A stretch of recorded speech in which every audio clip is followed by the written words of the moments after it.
yes, we are back. We're back like the Kool-Aid guy. Oh, yeah. So, Yeah. yeah, you're listening to Saddle Up with the General Primate and Izzy D. So, we were talking off the air about my my scoop for the Blazer. Cause For the I'm, Blazer, yeah. yeah, so because I'm putting a tunnel ram on it, I'm doing a front end swap on it, and the tunnel ram's going to come up pretty high. But how high is too high? Because like, The thing is too high, but the cops don't like too high. I'm going to tell you what I have. Mm-hmm. And listeners, listen to what I'm going to say. Jimmy can voice his opinion, and you guys put it in an instant chat on your opinion. I have two scoops. I have a shotgun. It's a 2-barrel. Mm-hmm. It matches the valve covers. It's really nice piece, right? Mm-hmm. Basically, some people call it a blower top hat, okay? Yeah. Or a scoop, okay?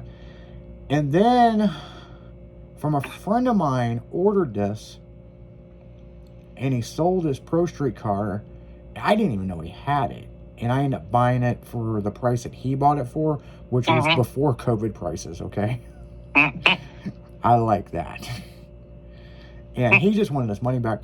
I've got it looks like Aiden's, but it's chrome. So I have that top hat too. So here's the plan. You see how tall Aiden's is? Oh, yeah. His is higher than the roof. Yeah, but here's the interesting thing. My motor sits up higher than Aiden's. Ooh, yeah. Okay? So my thing is, I have a 14-inch chrome tunnel ram that's going on it. Then a 2-inch spacer. Then the carburetor. Then, I'm not done. The velocity stack, it comes up 6 inches. That velocity stack that comes up for each carb. Right. Then my top hat bolts to it. So the whole thing when I designed it is the shotgun sits on top of it, right? Right. With throttle that goes all the way down, right? Mm-hmm. Well, now that I have this, and I've got the plate and those velocity stacks, that can go on top of that. Now, how high is too high? Well, if you're going to drive it on the street, you're not going to be able to see shit driving. Yeah. I mean, imagine being at the drag strip, you can only see one side. Well, what's crazy about it... You're going to have a hell of a blind spot driving. Well, I'll tell you this. I won't be able to see the right fucking fender very well, right? I'll tell you that. You need them must mirrors out on the front of the truck. Yeah, so I am doing a Colorado front end on it. We've already got most of it together, and which is going to look sick on this truck. That's what that truck needs, Yeah. It's got a custom front bumper, unlike anybody else has got, and so like I said, it's got the regular front end and the 4-inch cowl on it now, and it don't look bad. No. But I have something else I want to do. I want to do the Colorado front end, billet grill. I've got the clear, with the clear markers in it, Colorado headlights that are extremely hard to find. And I have 3 sets of them. So we fuck up a set, we got more, okay? Because the Colorado headlights are like black. And, I mean, they're cool, but it's just, it is what it is. But like I said, we're doing that front end swap on it. And they don't make... Now here's the thing, people. They don't make a cowl induction hood for a Colorado that doesn't have the divot in the middle. Oh, okay. Now, I know people are going to say, oh, no, so-and-so has one. They make a fiberglass 5-inch cowl. Mm-hmm. So, with the front end, and we kind of mocked it up, I need a 2.5-inch cowl. Mm-hmm. Okay? And what we found is we're taking the Colorado hood, and we're extending the hood to come to the windshield. Right. We're taking what the scoop like Kai Kelly has on the shocker. So, the Sunoco style where it comes up and rolls back. We've modified that to be right about 3 inches. Mm-hmm. and it has a nice roll, nice everything. And we're molding that to the hood, but then we are going to repop that hood out of fiberglass or carbon. Right. Now, when we do that, we're also going to have the tabs so we can, on the sides, so we can run the Buick LeSabre hinge kit where the whole hood flips forward. Yeah. So you know how you got to cut it and recess it and put all that in? Yeah. It's already going to be done for us. So it ain't something that's going to be done right now. This is something that in the spring you guys will see, because it's going to take some time, you know. So yeah, I mean, the big question is, how tall is too tall? You know, seriously. You know, when you start looking at shit, you know, with the top hat, you know, how tall is really too fucking tall? You see them ones with 3 fucking blowers stacked up. Yeah. I have an intake for a small block Chevy to put twin 671s on it. But yeah, that's just too much for, you know, I'd have to change out pistons. I'd have to... Yeah, you don't have enough motor for that. Yeah, I don't have enough fucking motor, man. And the thing is, the motor that I have in it, I'm happy with. We know we're going to put a different cam in it, because we know that this motor has a cam in it, but we don't know what it is. Right. You know, so we're going to put a new Street Performer cam in it. Nothing too aggressive. It'll probably be like a Lenati Voodoo or something. I've got a gear drive. So, you know, ain't going to have any fucking issue with timing chain issue, you know. Right. There's some other trick shit we're doing the motor, which is really, really fucking trick. And, you know, actually, I'll kind of tell you guys, I have an acrylic HEI distributor cap. See-through one? Yep. And we actually made 3 sets. One is clear and the other one's actually red. Spark plug wires.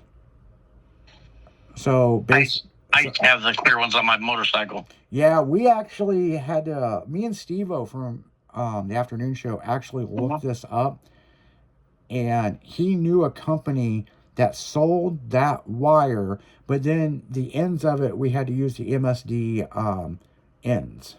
Yeah. So we were able to make those, you know, kind of like Monster Vet had, where they glowed and you could see the shit. So, so I mean, my thing is, it's real interesting about this is because, like, is it show and go? Well, I want to be able to drive my fucking truck where I want. But there was an interesting thing I talked about yesterday on Tailgate Tuesday. There was a poll that we did in this thread I read from somebody else.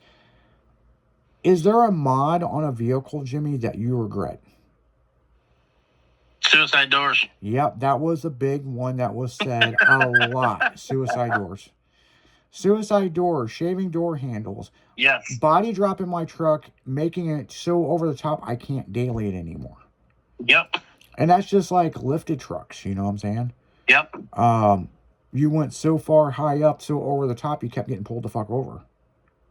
I've been there. You know, so, I mean, I went there with an Excursion years ago. And I had a 93 two-door Blazer that I put on ton axles because, you know, it was IFS. So I put it on ton axles with 36s, and it was big. Yeah.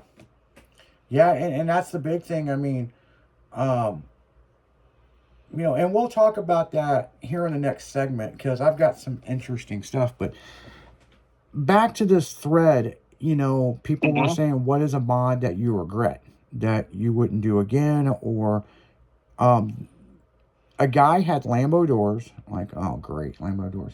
Then he went to Suicide, and he loved them, but then he had to keep adjusting them. And so he recently had a shop put the doors back to factory. So, you know, you never hear about somebody going back to factory like that, but he said he got tired of it and he wanted regular door handles. Well, those Lambo doors, if you drive it a lot, they don't last. The engine. They just don't hold up. No, and there's maintenance on Lambo doors. Don't get me wrong, my buddy Louie owns the company Vertical Door. And them doors go to 10 o'clock. Okay, it's cool. But I like the GT factory kit where they went straight fucking 90. Yeah. You know, those were fucking awesome. But like anything else, you have to pull the fender back off and do adjustments every so often. Yeah. Especially the driver's door. The passenger door, you always, and I repeat, always, even with suicide doors, you open the door for the girl and shut it. Because a motherfucker will not, a Lambo door, they'll never pull it all the way down and they'll bash the fuck out of your door panel and all kinds of shit with the striker. And it's like, you know, it is what it is. You know what I'm saying? I mean, there's certain cars I feel Lambo doors work good on. I don't feel, personally, Lambo doors look right on a mini truck. No. I do like that truck that the guy did from Texas that's got the suicide Lambo doors. But when Mini Truckin' shot it, they wouldn't show it. Yeah. That pissed me off. Because that guy spent a lot of time doing that modification, and it was really trick to do it to a single cab, to make it flip back the way it did. Yeah. You know, so, I mean, you know, if you're going to show the vehicle, show the whole vehicle. Don't show bits and pieces, you know. And that's what kind of turned me off about that article when they did that back in the day, you know. Right. And that truck's still around. It's a killer truck. Oh, yeah. You know, but he's got the best of everything. They open up suicide and they go back vertical. 12 o'clock. But, you know, he is real picky about, you know, shutting the doors. You know what I'm saying? You know? Yeah. So, and I get that. You know what I'm saying? You have to be. Yeah. So, I mean, I think one of the best suicide door mods ever, and maybe you'll agree to this, is that sliding door, like where it slides open, it kicks out like suicide a little bit, and then it rolls back. I think that is a fucking trick setup. Yeah, that's the best one, But yet again, if you're driving and it comes open, it's not going to swing and rip the door off like a suicide door. Right. You know, so it's just one of those things that's kind of teaches its own, you know what I'm saying? I mean, if you're in the 50 or better and your suicide door comes open, it's gone. Yeah. Yeah, because everybody was telling me I need to put those latches in to the safety latches for the door. They said you really need to put those in. And after being at a show and the door not wanting to shut, I really think I'm going to put them on there. Yeah, I would. You know, I just haven't put them on mine. Because I think I'm going to incorporate that into the door panel. Where it kind of slides out and comes out and locks down, you know what I'm saying? I think that's just a really good safety measure. Well, my first shaved door handles, I bought a truck that already had them. And they were electric, they were go to the poppers and everything. But the battery went dead. I went out there to start it, battery was dead, couldn't open the doors. Couldn't pop the hood because the hood latch was under the dash. Yeah. So I ended up, I got mad, ripped the grill off of it so I could get to the cable. Well, then I cut the cable. I got the hood open. Oh, I just got the hood open first. Then I got it started and got the doors open. Then I cut the cable and put it down low like a Trans Am would be. Yeah. Reach under the bottom of the bumper and pull it, open it. But then on the doors, I put the little cable in case you had to pop it open. You could pull that little cable. I forget what they call it, but it's got a name. And then my suicide doors had that cable too. Yeah, I ended up putting those in mine. That I had a release cable, so you know, in case something happened. My first one was easy because it was regular doors. So I just had something in the fender well that you couldn't see, and I could reach in there and pop it.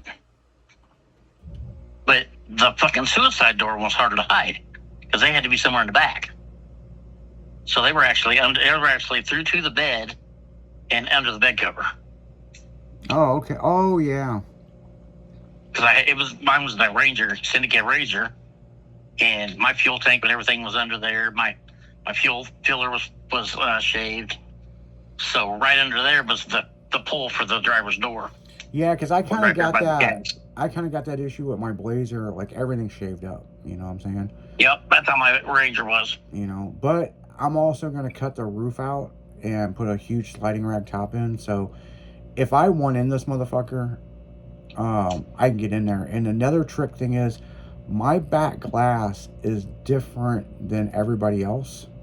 Mm-hmm. And my back glass is actually electric train magnets that hold it in. So there's a really trick thing I can do with a 9-volt battery, and hold it to a 9-volt battery and just grab the glass and open it. So. Oh, I did see that they posted the video of them putting the rag top in Aiden's Blazer. Oh, I've been wanting to see that video. I watched it this morning. Nice. And it was easy. Oh yeah, they're real easy to put in. Yeah, just don't get in a hurry. Just don't get in a hurry. So real quick, Grand Prix Java, it is watermelon and peach. Ah. Yep. Yep. That might be a good combo. Yeah, with a caffeine bump. So that is the new NOS Energy. So it's watermelon and a peach. So, and I even said that earlier, that it's like a watermelon, but it's like got a peach. It's peachy. Grenadine. That's the reason why the can is what it is. So, but they do have a watermelon version, by the way, guys. So yeah. But we got to get right back into music. You're listening to 96.1 Styling. We'll be right back after this.